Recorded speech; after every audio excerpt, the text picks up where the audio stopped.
Previously on GB Retrospectives, we covered Metroid Prime 1, so now it's time to continue our mission. I'm rather unfamiliar with this next game though, as I only ever rented it. So, I've decided I'm not going in alone this time. I've enlisted my friend Omega Fighter here to assist me with this analysis. Hello, I'm the Omega Fighter. I do weird videos and sometimes stream, but not much more than that. I tend to invade other people's videos more than make my own. Unlike Alec here, I'm actually well versed in Metroid Prime 2. 'Twas the only game I owned as a young lad, and Tales of Symphonia 2. But you know, that's what happens when you have two older brothers who are heavily into video games. With introductions out of the way, it's synopsis time. Samus receives a mission to find the missing squad Bravo, who were inbound to the planet of Aether. Upon going after them, her ship gets caught in a massive storm, damaging her ship in the process. When exploring the base the troopers made from the wreckage of their ship, she finds a portal, which leads Samus to encounter the best girl, Dark Samus. What? Dark Samus quickly breaks the crystal protecting Samus from the toxic environment, and she gets attacked by the Aang. After narrowly escaping them, she finds she lost her powers. Again. What, is it Tuesday already? Shortly thereafter, she finds the wreckage of the squad's ship, and finds out that the Aang are responsible for the deaths of the troopers. She then visits a large temple, meeting Umos, who tells her the tragic tale of the near extinction of his entire race, the Luminoth, and the creation of the duplicate world of Aether, Dark Aether. I'm noticing a theme here. Now she must visit the other temples in nearby lands, and help restore the light of Aether before the instability of both worlds causes the end of the planet. Now that we've got that covered, let's continue on with the GB Retrospectives Metroid Prime Special. Just like the first game, the world of Aether is a vast open world with a unique addition of the Dark Aether to explore as well, which hosts a mirror version of their Aether counterparts. In terms of areas, you have the ruined temple grounds, the desert Aegon wastes, the lush Torvus bog, the highly advanced sanctuary fortress, and the peaceful Great Temple. Then you have the Dark Aether versions of each area, the Sky Temple grounds, the Dark Aegon wastes, the Dark Torvus bog, the Ing Hive, and the final area of the game, the Sky Temple. The biggest difference being, other than the general atmosphere, the toxic environment, in which you will constantly take damage unless you are in a safe bubble, or have access to the light suit, so you have to tread carefully. While the premise is certainly unique, the variety of these areas somewhat suffers. As said earlier, each of the Dark Aether versions are mostly identical to their Aether variants. The cool thing about the worlds being identical, however, is the fact that there's a lot of changes you can make in the Dark Aether, which affects the world of Aether, which makes for more interesting puzzles. One of the better parts about the Dark Aether, ironically, is that it's far more linear. It's far easier to traverse the lands with a better sense of direction. This is for two reasons specifically. One, the safe bubbles almost act as a guidepost. They are the only areas where you don't take damage, and simply looking for the next bubble will usually put you on the right path. And two, the areas you traverse on Dark Aether, like said before, are the same areas you traverse on Light Aether, giving you a better understanding of your location and surroundings, which goes hand in hand with the puzzles. Rewards are spread across both worlds. Backtracking can be crucial for the people who want them all, and the more upgrades you have, the easier things will be for you. The main difference is that backtracking works a little differently than the first game, as there is only one transport to each area, as well as if you factor in how the Dark Aether works, it makes it a lot more time-consuming. As you explore the world of Aether, you will find it was a Luminoth paradise, until the Ing attacked. Dark Aether is the opposite of that, much more sinister and dangerous, where the Ing have infested freely. Just as in Metroid Prime, you can use the scan visor as a way to progress, of course, but also to get a better understanding of the world around you. You can read up on what happened to the Luminoth from when they discovered Aether to their current near extinction, the space pirates and the GFS troopers' logs from when they landed, the biology of the creatures from both worlds, etc. As said in the last video though, you can get an understanding of what happened without the visor. It's optional world building for those who want to see the lore. Just remember, when your scanner says 0 life signs detected, there's a 90% chance it's lying and it will try to kill you. The controls are basically the same as the first Metroid Prime. Nothing new here. Placement of the buttons still felt natural, which is amplified by the GameCube controller overlord. As for combat, again, it's mostly the same, with things getting more challenging over time. Most of the differences lie in the different upgrades that you can get in this game, but we'll get to that when we get there. Personally, my favorite encounter was any of the Dark Samus fights. There was just something fun about fighting a boss who keeps showing up and gets upgraded just like you do. Speaking of which, there are even areas where she just shows up, usually impeding your progress. Just because she can, which is pretty cool. Bosses in general are much more challenging this time around, and to give an idea, in Metroid Prime I only ever had one game over, which wasn't even to a boss. There were some close calls, but that's about it. In Metroid Prime 2, I got 5 game overs to the Boost Guardian, Alpha Blog, Spider Guardian, Quadraxis, and Emperor Ing. So these bosses, they don't fuck around.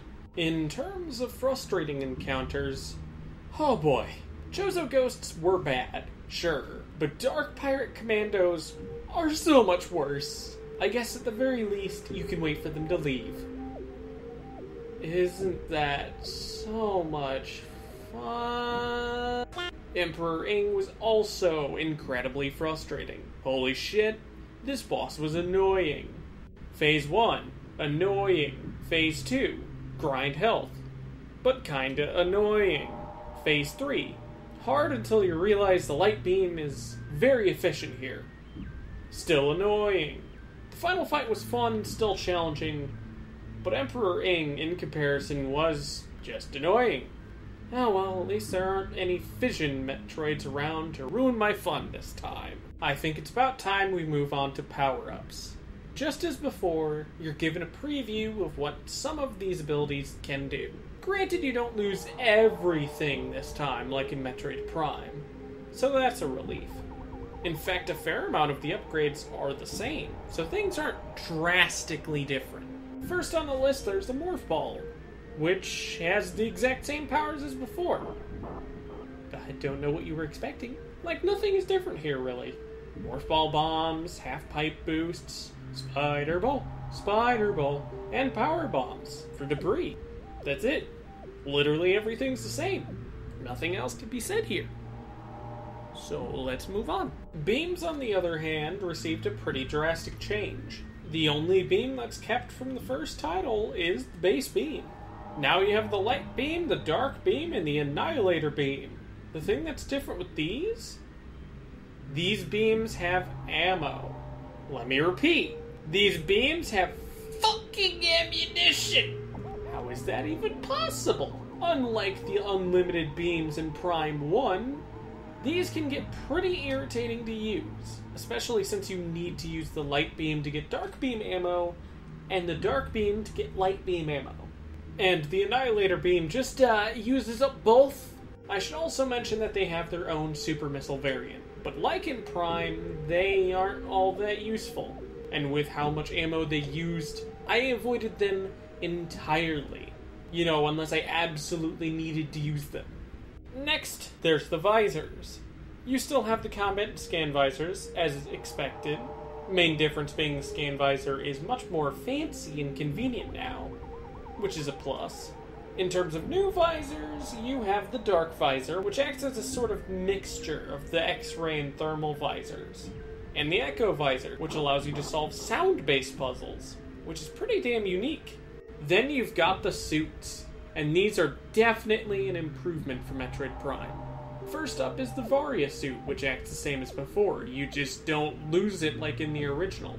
and it acts as your default. Next, there's the successor to the Phazon suit, the Dark suit, which reduces the damage taken in Dark Aether, and is extremely bulky. I'd say it's my personal favorite among Samus's suits. Then the final suit, the Light suit, which is, in general, the fan favorite, and is much more slim and fits the holy theme. Just by looking at the design, I can see why people like it more. Like me. Yeah, I won't deny how badass it looks. I just, in general, prefer the Dark suit. Like, its design just appeals to me more. It's okay to be wrong, man. Anyways, last up on our list, we've got the more miscellaneous power-ups. Of course, the grapple beam and space jump boots return, as expected. The gravity boost is degraded from a suit, but still holds the functionality the gravity suit had. Let's get an F in the chat for the gravity suit. There's also the new abilities, like the screw attack, which is the first time it was in 3D, and acted as a way to close large gaps. As well as the secret launcher, which can target up to 5 different enemies, or switches, or whatever, and fire a missile at all of them at the same time. They're fun, and they helped with progression, just like in the first game, with a few exceptions. The visual and sound design were great in the first game, so how does this title hold up? Well, the first game did have great visuals and character design, but the second game was a definite improvement. It's still hard to believe that these games were from 2002 and 2004 for the GameCube. I mean, the GameCube was ahead of its time, but man, was it ahead of its time. While the first game's areas were more varied, the concept of the Dark Aether works, giving the bright paradise that is the world of Aether a darker, more sinister look. Goes hand in hand with the game's theme of light versus dark, which we will get to later. The game in general has a much more bleak tone than the first one. A great example of this is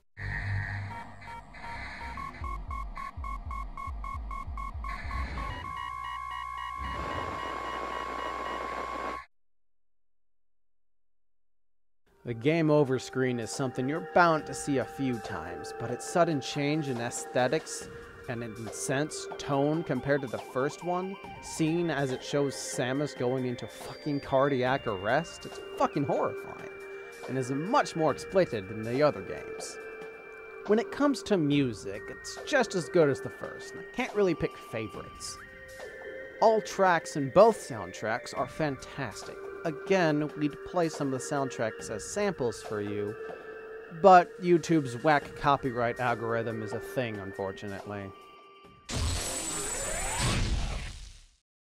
To start off with this theme, let's cover the good and the bad. Firstly, the theme for this game is completely unique to this game alone out of the trilogy, which is admirable. Hell, I don't know any other FPS games with a similar mechanic to the light and dark portals. However, as I've stated before, the variety of these areas suffer from this in a way. So we don't have drastically different areas like Phendrana Drift and Magmoor Caverns. The light and dark ammo was the one thing that annoyed me above all else.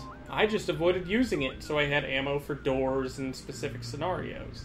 So they were basically glorified door keys. That being said, they forced me to use the power beam more often than I ever had prior, as well as missiles and super missiles. In the first game, I hardly ever used missiles or super missiles, and just focused on the different beams that were available. There's also the cool designs for the two new suits, which are both fantastic, as well as just the improved character designs in general. Though we also lost the convenience of beams with the new ones utilizing ammo, so it pressures you to conserve that ammo. Moving on to things cut from this title. The Echo Visor, even though it was kinda underused for how late you got it. The Gravity Boost, which already got demoted from a suit in the first place. The Power Bomb, surprisingly enough. The Super Missile, which kinda returns, but it's more like the Gravity Boost for this game. Of course, there's also the whole dark and light theme, but that was specific for this game anyways. So no more light or dark suits after this point, none of the new beams or super missile variants return, and the dark visor gets canned as well. Generally though, the things that returned in this title are things that seem to stick around in all the games. I feel like I'm forgetting something. Oh, right. There's also a multiplayer mode. It exists. That's it. I don't have anything witty to say here. It's just kind of there. Moving on. So to end things off, Omega Fighter and I will go over our final thoughts on Metroid Prime 2 Echoes. I have to say I had a fun time in this game, and it felt more fresh, seeing as I only ever played it the one time prior. That being said, I can't overlook how annoying it was to stick with the power beam, as the ammo-based weapons were just painful. There's also the fact that the areas were much less varied compared to the fantastic areas of the first game. Granted, I still enjoyed my time with it, don't get me wrong. The varied suits were some of the best Samus has ever had. I had to utilize tools that I had underused in the first game, and I just appreciate the unique approach with the theme for this game. Overall, good game. Had its quirks, but those flaws are endearing. Metroid Prime 2 is considered the black sheep of the Prime series, which is ironic, considering the only other game I own, Tales of Symphonia 2, is also considered to be a black sheep of the Tales series. I keep finding myself in these situations. For the most part, I agree with Alec on his thoughts. But unlike Alec, when I'm roaming around Aether and Dark Aether, I usually find myself in the Morph Ball. This is also one of the best games I found for experimentation with secrets breaking. That's all I got. If you're interested in my content, I have a Mega Man X Command Mission playthrough planned, yet again with another black sheep, where hopefully Goldenbrawler here will be joining myself and David Soul Food Gaming. Now before I leave, I shall show you a shiny box.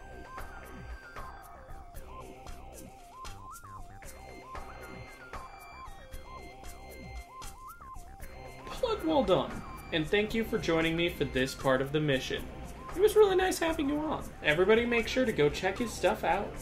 Now, with shoutouts out of the way, we're down 2 games of 3. So tune in next month, where we will be looking at the final installment of the trilogy, Metroid Prime 3 Corruption.